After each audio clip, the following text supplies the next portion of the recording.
Hello, good evening, very good evening my dear friends. Welcome back blooming minds coaching institute, advance learning institute by Neeraj sir. Okay, तो last class में आप लोगों का response काफ़ी अच्छा रहा। उसके बाद आगे कंटिन्यू करते हैं। अब चीज़ों के साथ कनेक्ट रहिए, आपको चीज़ें बहुत अच्छे से क्लियर होंगी। मैं बार बार ये बात बोलता हूँ क्योंकि अगर आप कनेक्ट एक बार हो गए चीज़ों के साथ, मेरे साथ हो ना हो लेकिन सब्जेक्ट के साथ अगर आप बहुत अच्छे कनेक्ट हो गए, चीज़ें बहुत ईजी हो जाएंगी।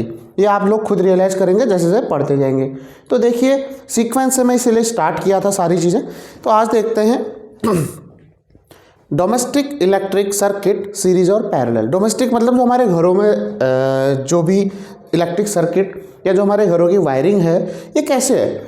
अब याद करना ही नहीं है, फिर से वही चीज़ मैं फिर से बोल रहा हूँ। एक कंसेप्ट लेके चलिए, सोचिए कि क्यों, अगर सीरीज है तो क्यों है, या पैरेलल है तो क्यों है। तो देखिए, फॉर एग्जांपल ये है हमारा, जो हमारे घरों में वोल्टेज आती है, आप लोगों को पता होगा 220 वोल्ट आती है। एसी हमारे घरों में अल्टरनेटिंग करंट। तो ये मैंने एक डायग्राम बना रखा है, ये आपके बल्ब है इसमें लिख दे रहा हूँ मैं, ये आपके बल्ब, या कोई भी अप्लायंसेस ले लो। यहाँ पर फॉर एग्जांपल मैंने बोल दिया ये बल्ब है। सिमिलरली यहाँ पर भी ये बल्ब है आपके। ठीक, पहले सीरीज को समझते हैं। तो देखिए, ये है एक स्विच, ये हमारी बैटरी सोर्स है, तो ये इसका प्लस या माइनस ले लेता हूँ। अच्छा, अब देखिए सीरीज में मैंने बताया था कि अगर ये हमारा वायर गया, सोर्स यहाँ से करंट गया, ये पहला बल्ब, फिर इसके एंड से दूसरा, इसके एंड से दूसरा, तो ये पूरे के पूरे एंड टू एंड कनेक्टेड है।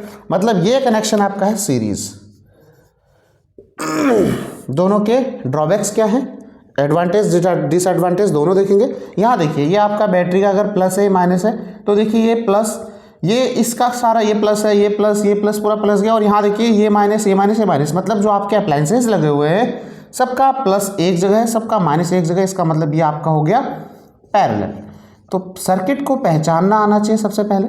सीरीज और पैरेलल हम किस बिहाफ पर बोल रहे हैं, किस बेस पर बोल रहे हैं। तो ये हमारा है सीरीज, सब एंड टू एंड कनेक्टेड है, ये हमारे पैरेलल। अब देखिए, पहला डिसएडवांटेज क्या होता है सीरीज का, आपके सारे के सारे जितने भी आपके सर्किट या जितने भी आपके अप्लायंसेज हैं, यहाँ बल्ब की मैं बात कर रहा हूँ, जितने भी बल्ब लगे हुए हैं सबके लिए एक स्विच। भाई सोचिए, आपने प्लस माइनस को जैसे ही जोड़ा, सर्किट कंप्लीट हो गया, सारे ग्लो करेंगे। चीज़ समझना, जैसे ही आपने कनेक्ट किया सारे ग्लो करेंगे, जैसे ही आपने स्विच ऑफ किया सारे एक साथ बंद होंगे। कहीं पे भी लगा लो इसको बंद करके मैं यहाँ एक स्विच लगा लेता हूँ फॉर एग्जांपल। तो इसमें सबसे पहला पॉइंट, सबसे पहला ड्रॉबैक यही है कि सबके लिए एक ही स्विच होगा, और जैसे ही उसको ऑफ करोगे सब बंद हो जाएंगे, जैसे ही ऑन करोगे सारे ग्लो करेंगे। तो इसीलिए आप लोगों ने देखा होगा, जो आपके घरों में डेकोरेशन के लिए यूज होती है, डेकोरेटिव लाइट्स,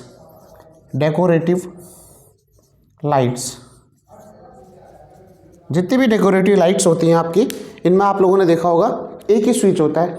दिवाली की लाइटें देखी होंगी, बेस्ट एग्जांपल। तो डेकोरेटिव लाइट्स जो भी होती हैं वो सब सीरीज में होती है। एक ही स्विच चाहिए सबके, हर बल्ब के लिए अलग अलग स्विच तो लगाना नहीं है। अपने को जो चाहिए, जो रिक्वायरमेंट है, उसके अकॉर्डिंग हमने चीज़ें ली। तो डेकोरेशन के लिए जितने भी क्रिसमस ट्री को आप सजा रहे हो, दिवाली में घर को सजा रहे हो, वहाँ पर आपको चाहिए सीरीज कॉम्बिनेशन। क्लियर हो गया, एक स्विच सबके लिए, उसे जलाओ सब जलेंगे, उसे बंद करो सब बंद हो जाएंगे। पहला पॉइंट तो हो गया ये। दूसरा, थोड़ा कंसेप्चुअल आते हैं। देखिए, हमने पढ़ा था, जब कॉम्बिनेशन पढ़ा था, कि सीरीज में क्या होता है आपका ओवरऑल रेसिस्टेंस। इतने सारे रेसिस्टेंस सीरीज में लगाओगे तो ओवरऑल इन सबका सम हो जाएगा, तो ओवरऑल रेसिस्टेंस बढ़ जाएगा। सेकंड पॉइंट मैं यहाँ लिख दे रहा हूँ, जो आपका ओवरऑल रेसिस्टेंस होगा वो क्या हो जाएगा, हाई। अब ओवरऑल रेसिस्टेंस आपका हाई हो गया, हमें पता है V is equal to I R. R बढ़ जाएगा तो हमारा करंट क्या हो जाएगा, ये चीज़ समझ पा रहे हो, करंट हो जाएगा लो। ये क्लियर हो गई क्या। सीरीज में ओवरऑल रेसिस्टेंस हाई होने की वजह से करंट लो हो जाएगा, तो इसमें आपको करंट कम मिलने वाला है। एक ड्रॉबैक ही हो गया। अच्छा, और आपको पता है कि सीरीज में आपका जो वोल्टेज होता है वो सेम नहीं रहता। भाई रेसिस्टेंस हाई हो जाएगा तो वोल्टेज ड्रॉप हो जाएगा, वोल्टेज कम हो जाएगा, तो इसलिए इस केस में आपको लो वोल्टेज मिलने वाली है। पढ़ा था सीरीज पैरेलल जब समझाया था। इसीलिए मैं बोलता हूँ कि चीज़ों के साथ कनेक्ट होइए, धीरे धीरे आगे बढ़ेंगे। एक एक चीज़ आपका कंसेप्ट क्रिस्टल क्लियर होना चाहिए, बिल्कुल with logic and with reason. अगर आपकी चीज़ें क्लियर है ना, आप कभी कंफ्यूज नहीं होंगे चीज़ों को लेकर के। ठीक है, तो ये इसके ड्रॉबैक है, सारे पॉइंट उसमें आ जाते हैं। पहला पॉइंट इसमें मैंने बोला था स्विच वाला कंसेप्ट, सेम चीज़ वहाँ भी स्विच को ले लो भाई। यहाँ पर सबसे मेन चीज़ जो हमारे घरों में होती है, फिर अभी आप खुद ही बताओगे क्या यूज होगा। ये देखो, हर बल्ब के लिए अलग अलग स्विच है। अगर यहाँ से करंट गया, इसको बंद करूँ, इसको ऑन करूँ, ये बंद होगा या जलेगा। सिमिलरली हर बल्ब के लिए अलग स्विच, हर बल्ब के लिए अलग स्विच, मतलब हमारे जो घर के अंदर होगा, हाउस में, होम में, ये होता है इन आवर हाउस पैरेलल, क्योंकि अपने को यही तो चाहिए, सारे कमरे के बल्ब एक साथ तो जलाने नहीं। कहीं पंखा लगा है, कहीं कूलर लगा है, कहीं फ्रिज लगा हुआ है, टीवी लगा हुआ है, एसी लगा हुआ है, बल्ब लगे हुए हैं, तो हर अप्लायंसेस के लिए अलग स्विच चाहिए। तो हमें चाहिए भाई पैरेलल कनेक्शन। क्लियर? हर इंडिविजुअल अप्लायंसेस के लिए इंडिविजुअल स्विच। सेकंड पॉइंट, जिसको चाहो जब बंद कर दो, जब खोल दो, ये तो इससे रिलेट हो गया। नेक्स्ट देखो, यहाँ पर हमारा ओवरऑल रेसिस्टेंस हाई होता है क्योंकि सबका सम होता है, और पैरेलल में मैंने बताया था कि सबका रेसिस्टेंस में सबसे छोटा वाला जो रेसिस्टेंस होगा उससे भी कम इक्विवेलेंट आता है। तो इसका ओवरऑल रेसिस्टेंस जो होगा वो ओवरऑल रेसिस्टेंस बहुत ज़्यादा लो होता है, जिसकी वजह से रेसिस्टेंस लो होने की वजह से आपका करंट क्या हो जाएगा, हाई हो जाएगा। बात समझ रहे हो? इस केस में ओवरऑल रेसिस्टेंस बहुत लो होगा, जिसकी वजह से करंट हाई हो जाएगा। और बाकी इसमें जो आपकी वोल्टेज होगी 220 वोल्ट, वो सबको मिलेगी। देखो यहाँ से इसको भी 220 मिली, इसको भी 220, तो टोटल वोल्टेज आपकी सेम रहेगी और हाई रहेगी। रेसिस्टेंस लो है तो वोल्टेज हाई, और 220 वोल्ट हर बल्ब को मिलेगी, यहाँ वोल्टेज कम हो जाएगी। क्लियर हो गया? तो यहाँ से अपने को समझ आ गया कि हमारे जो डोमेस्टिक इलेक्ट्रिक सर्किट होता है वो पैरेलल होता है। क्लियर? और जो डेकोरेटिव लाइट्स होते हैं, डेकोरेशन के लिए यूज करी जाती हैं, वो सीरीज में होती है। एक ही स्विच चाहिए, पर यहाँ में जो रिक्वायरमेंट है उसके अकॉर्डिंग ये हो जाएगा पैरेलल में। क्लियर है? तो यहाँ तक की चीज़ों में कोई दिक्कत नहीं, बहुत ईजी सी चीज़ थी, आपको ये समझाना था। चलिए अब आ जाते हैं वेरी वेरी इंपॉर्टेंट टॉपिक आज का, पावर। इसको ज़रा समझते हैं, ये आपका इस बार का काफ़ी इंपॉर्टेंट टॉपिक भी है। चलिए भाई, अब बात करते हैं इलेक्ट्रिकल पावर। पावर आप लोगों को थोड़ा सा पहले से अगर पता है तो पावर होता क्या है, देखिए पावर होता है P is equal to W/T, जहाँ W क्या है, W आपका होता है वर्क डन, T आपका होता है टाइम इन सेकेंड, और ये वर्क डन होता है जूल में। ठीक, work done joule time second. तो यहाँ से क्या हो गया, P is equal to unit क्या हो जाएगी, इसकी हो जाएगी जूल, और ये हो जाएगा टाइम सेकेंड। तो जूल पर सेकेंड, इसी को हम बोल देते हैं वॉट। क्लियर? जूल पर second is called what. James Watt नाम सुना होगा आपने। तो जेम्स वॉट ने सबसे पहले इंजन बनाया था, तो इंजन की जो यूनिट होती है उन्हीं के रेस्पेक्ट में, उन्हीं के रिगार्ड में वॉट। क्लियर? तो वॉट, जूल, ये कोई यूनिट नहीं होती है एक्चुअल में। अगर आप लोग को पता होगा, जूल भी एक साइंटिस्ट का नाम है जिन्होंने हीट या एनर्जी के रेस्पेक्ट में काफ़ी काम किया है, उनके नाम से जूल दे दिया। जैसे न्यूटन है, पढ़ा होगा न्यूटन। अब न्यूटन भी कोई यूनिट नहीं है, न्यूटन एक साइंटिस्ट का नाम है। आइजैक न्यूटन का नाम सुना होगा, जिन्होंने ग्रेविटेशन का रूल, एप्पल गिरता हुआ, सभी को पता है ये चीज़। तो ग्रेविटेशन फोर्स के बारे में बताया न्यूटन ने, इसीलिए इनके रेस्पेक्ट में, इनके रिगार्ड में, इनके सम्मान में फोर्स को तब से बोल दिया भाई, आज से फोर्स को बोलेंगे न्यूटन। ठीक है? तो ये सारी चीज़ें हैं। चलिए तो ज़रा पावर की बात करते हैं। अब हम पावर, देखो एक तो होता है मैकेनिकल पावर, पावर सेम ही है, मैकेनिकल बोल दो, इलेक्ट्रिकल बोलो, है वही। बस अगर मैं मैकेनिकल पावर बोलूँगा तो हम बोलेंगे rate of doing work. Rate का मतलब जब भी आएगा, रेट मतलब नीचे टाइम होगा। ठीक है? Rate of doing work is called power. अच्छा, यहाँ पर इलेक्ट्रिकल है तो rate of electrical work done, या electrical work done in per unit time, कुछ भी बोल दो, डेफिनेशन यही है, W/T। Rate of doing work, rate of doing work मतलब अपॉन टाइम, या वर्क डन इन यूनिट टाइम। यहाँ पर work done, electrical work done की बात हो रही है। तो ये हो गया हमारा power, simple. P is equal to W/T, rate of doing work is called power. यहाँ पर लिख देता हूँ मैं, rate of doing work, rate of doing work in unit time. Unit time मतलब एक सेकंड में जितना काम होगा वही हमारा पावर है। ठीक? अच्छा, अब हम इस पावर के कुछ फॉर्मूले निकाल रही है, तो है भाई W/T के टर्म में। हमें जो पावर, ये आपका बहुत ज़्यादा इंपॉर्टेंट है इस बार, ओम्स लॉ के बाद ये समझ लीजिए, ये आपका वेरी वेरी इंपॉर्टेंट में आ जाता है सेकंड नंबर पे। ये बहुत इंपॉर्टेंट है, इस पे बेस्ड डेरिवेशन भी आएगा और इस पे बेस्ड न्यूमेरिकल भी आएंगे। तो देखिए जैसा हमने पढ़ा था, थोड़ा सा पीछे ले जा रहा हूँ मैं आपको, हमने पढ़ा था potential difference V is equal to W upon Q, सभी को याद होगा। तो यहाँ से क्या मैं W is equal to V into Q लिख सकता हूँ, इक्वेशन 1 बोल दो, कोई दिक्कत नहीं। अच्छा, साथ ही साथ हमने पढ़ा था I is equal to Q upon T, तो क्या मैं Q is equal to I T बोल सकता हूँ, इक्वेशन 2 बोल दो, कोई कंफ्यूजन इन दो फॉर्मूलों में। Potential difference is equal to work done per unit charge, तो यहाँ से मैंने वर्क डन निकाल लिया V इंटू क्यू, क्योंकि मुझे यहाँ W चाहिए। अच्छा, I is equal to current is equal to amount of charge flowing through a conductor in unit time, per unit time, जो मर्जी बोल दो। तो ये हमारा I is equal to Q upon T, Q is equal to I T, कोई confusion नहीं है। चलिए, तो इक्वेशन 1 से मैं W की जगह V इंटू क्यू पुट कर रहा हूँ फ्रॉम इक्वेशन 1। तो P इज इक्वल टू क्या हो जाएगा, W की जगह वैल्यू पुट कर दो, V into Q upon T, कोई दिक्कत। अच्छा, अगर आप लोगों को सीधे सीधे दिख रहा है, ये ना रख के देखो I is equal to Q upon T है, तो इस क्यू अपॉन टी की जगह डायरेक्ट मैं फॉर्मूला आई ना रख दूँ, ऐसा भी रख सकते हैं। देखो तो V क्या हो जाएगा, V इंटू आई। तो भाई पावर का फॉर्मूला जो मुझे मिल गया है इलेक्ट्रिकल पावर का in the form of voltage, potential difference and electric current. ठीक है, ये है हमारा सिंपल सा डेफिनेशन, कोई कंफ्यूजन नहीं है। पावर क्या होता है rate of doing work in unit time या rate of doing work, electrical energy, electrical work done per unit time, सारी डेफिनेशन है इसी से बनेगी। इसकी यूनिट जूल, इसकी unit second, joule per second is called watt. ठीक है, ये मैंने लिख ही दिया। बाकी हमें पता है V is equal to W upon Q, W is equal to V into Q, यहाँ पुट कर दो V क्यू अपॉन टी, और हमें पता है I is equal to Q upon T, सीधे सीधे मैंने इसकी वैल्यू पुट कर दी, तो पावर आ गया V इंटू आई, पहला फॉर्म। किस फॉर्म में, in the form of V and I, पहला।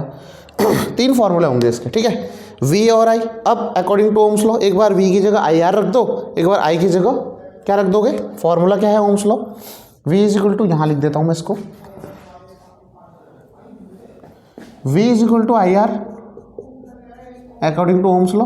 तो एक बार रखोगे I is equal to V upon R, एक बार ये रखना है, एक बार V की जगह ऊपर वाले से रख दो।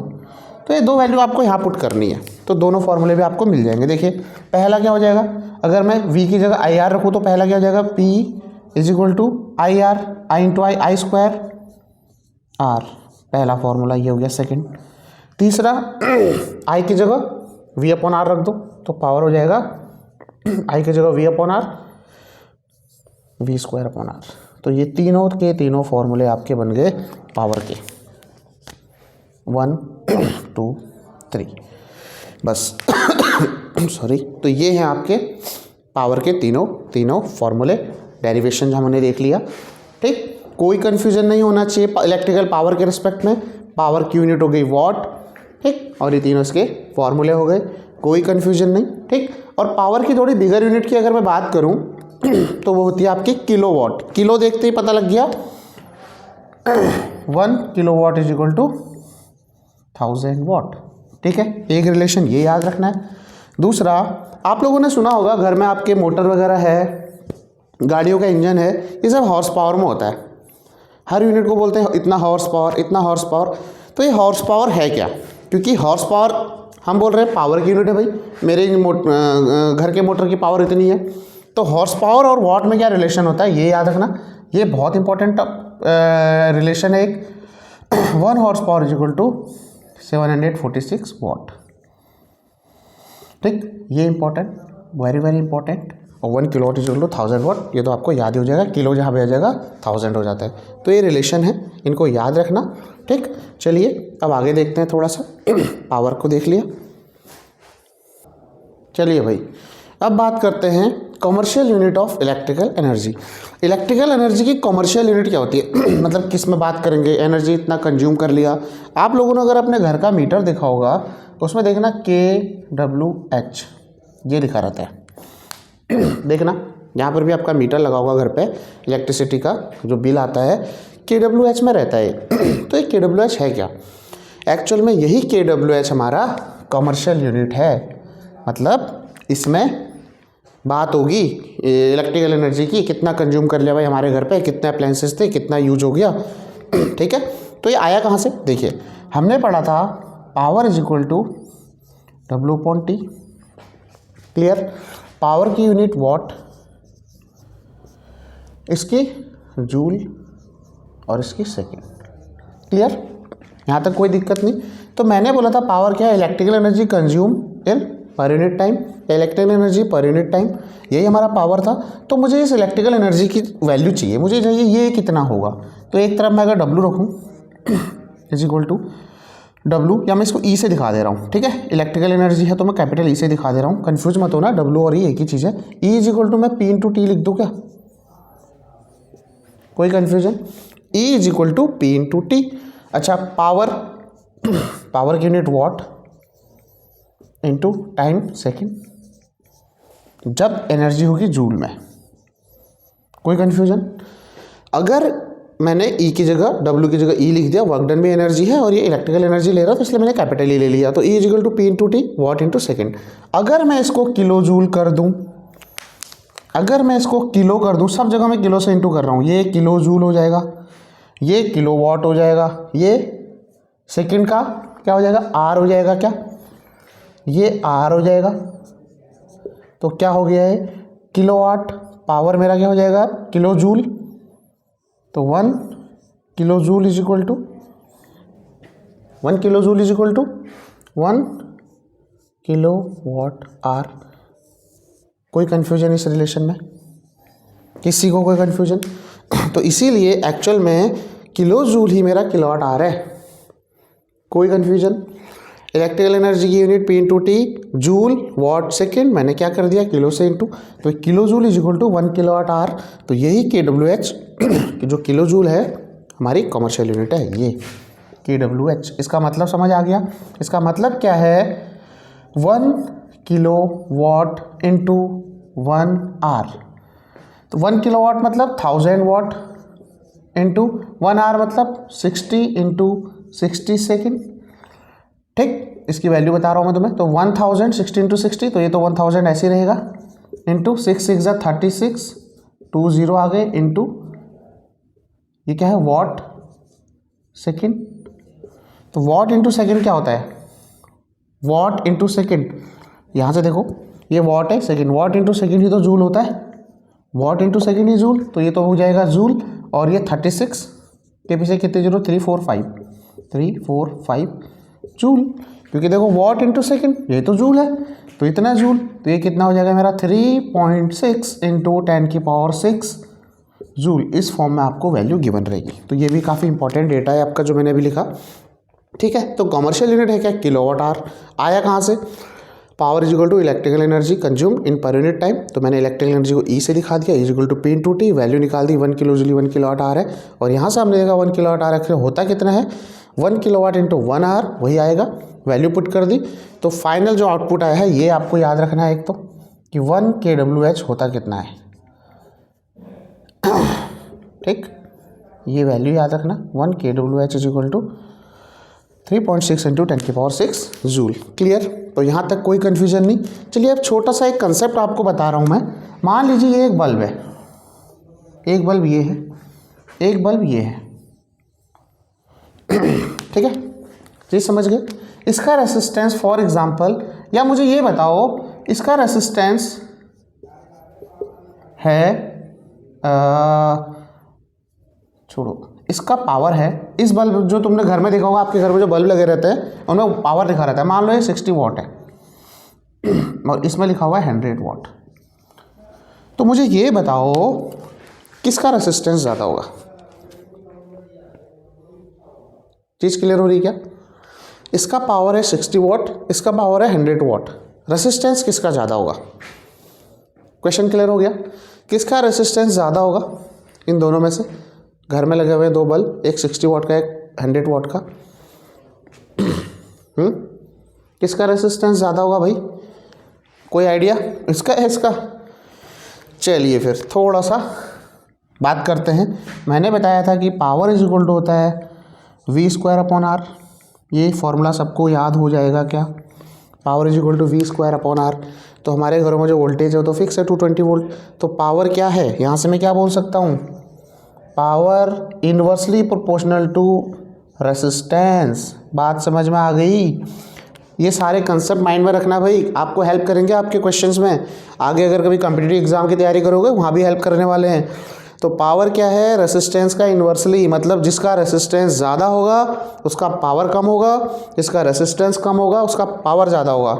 तो भाई इसका पावर है कम, मतलब इसका रेसिस्टेंस ज़्यादा होगा, तो इसका रेसिस्टेंस होगा high as compare to this, इसका रेसिस्टेंस होगा लो। क्लियर हो गई चीज़? जिसका रेसिस्टेंस ज़्यादा उसका पावर कम, जिसका रेसिस्टेंस कम उसका पावर ज़्यादा। इस रिलेशन से हमने बात बता दी। ठीक, ऐसा उल्टा भी दे सकता है, इलेक्ट्रिक अप्लायंसेस है उसका रेसिस्टेंस इतना है दूसरे का ज़्यादा है, तो कौन ज़्यादा ग्लो करेगा, किसका पावर ज़्यादा होगा, ये सारी चीज़ें आप यहाँ से बता सकते हैं। ठीक है, तो ये सब छोटी छोटी चीज़ें हैं जो आपको हेल्प करेंगी फिजिक्स में। और बाकी आप लोगों को जो मैं चीज़ें एक्चुअल में समझाने की कोशिश कर रहा हूँ, समझा रहा हूँ, वो समझ में आ रहा है नहीं आ रहा है ज़रूर बताइए। ज़्यादा कमेंट वगैरह ज़्यादा मैं ये बोलूँगा नहीं कि आप बहुत अच्छे से इनको लाइक कीजिए, शेयर कीजिए, ज़रूरत नहीं है। आप खाली ये बता दीजिए कि जो मैं बताने की कोशिश करता हूँ, जो मैं आप लोगों तक पहुँचाने की कोशिश करता हूँ, क्या वो पहुँच रहा है। और कोई आपको लगता है कि सर थोड़ा सा ये इम्प्रूव कर दीजिए, इस चीज़ पर थोड़ा ध्यान दीजिए, तो मैं इसीलिए ज़्यादा यहाँ पर टाइम वेस्ट नहीं करता, डायरेक्ट आपको टू द पॉइंट चीज़ें बताने की कोशिश करता हूँ। तो फिर भी आपको अगर लगता है कि ये इम्प्रूव हो सकता है या इस पर काम किया जाना चाहिए, तो वो आप सजेशन के तौर पे नीचे मुझे बता सकते हैं कि इस चीज़ पर थोड़ा ध्यान दीजिए, या सर इसको थोड़ा इम्प्रूव कीजिए, या न्यूमेरिकल का वेटेज आप लोग ज़्यादा चाहते हैं, या एक क्लास में मैं न्यूमेरिकल करा दूँ, ये सब चाहते हैं। तो जो भी आपको लगता है अपने सजेशन वो आप लोग दे सकते हैं अपने लिए। ठीक है, उन पर मैं काम करूँगा। बाकी जो मैं चाहता हूँ अपनी तरफ से तो मैं आपको पूरा 100% ट्राई कर रहा हूँ देने का।